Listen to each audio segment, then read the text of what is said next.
मैंने महाभारत पढ़ी थी तो मुझे पता था कि मित्र अगर दुर्योधन निकल जाए तो उसके रथ से उतर के भागो, वरना कर्ण की तरह मारे जाओगे।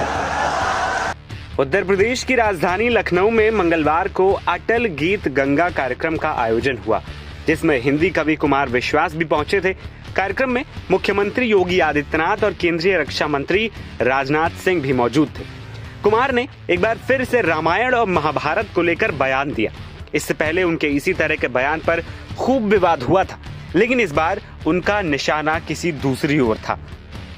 उन्होंने उदाहरण कुछ ऐसा दिया कि मुख्यमंत्री योगी आदित्यनाथ और रक्षा मंत्री राजनाथ सिंह दोनों ताली बजाकर जोर से हंसने लगे। दरअसल लखनऊ में बोलते हुए कुमार विश्वास ने कहा कि फिर कह रहा हूं, अपने बच्चों को रामायण पढ़ाओ, महाभारत पढ़ाओ, और इसलिए पढ़ाओ कि फायदा होगा। मुझे हुआ, मैंने महाभारत पढ़ी थी तो मुझे पता था कि अगर मित्र दुर्योधन निकल जाए तो उसके रथ से उतर भागो, नहीं तो कर्ण की तरह मारे जाओगे। मत पढ़ो उस कारण से जो मैंने कहा था, इस कारण से ही पढ़ लो। रस का माखन, अब छाती कूटो या माथा कूटो, भारत के सांस्कृतिक पुनर्जागरण का वर्ष तय हो गया है। अगले 100 वर्ष हिंदुस्तान को कोई नहीं रोक सकता।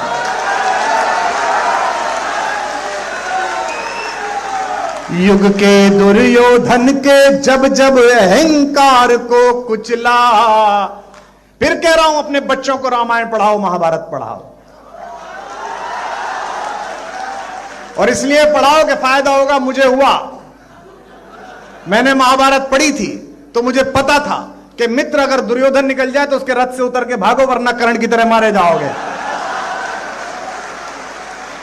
तो इसलिए पढ़ो, चलो मत पढ़ो उस कारण से जो मैंने कहा था, इस कारण से पढ़ लो। युग के दरअसल कुमार विश्वास की बीच पंक्ति लोगों के दुर्योधन और कर्ण का उदाहरण देने को उनके पुराने राजनीतिक जीवन की ओर इशारा करता है, जब वो आम आदमी पार्टी का हिस्सा हुआ करते थे। इसके बाद उन्होंने किन्हीं कारणों से पार्टी से इस्तीफा दे दिया था।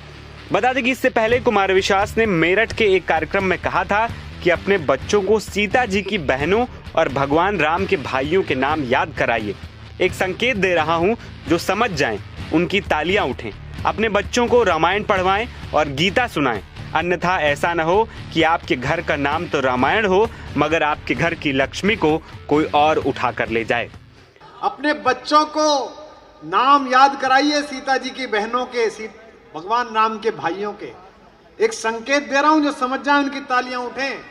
अपने बच्चों को रामायण सुनवाइए, गीता पढ़वाइए, अन्यथा ऐसा ना हो कि आपके घर का नाम तो रामायण हो और आपके घर की श्री लक्ष्मी को कोई और उठा के ले जाए, तब पढ़ रहा। फिलहाल कुमार विश्वास का नया बयान अब खूब चर्चा बटोर रहा है।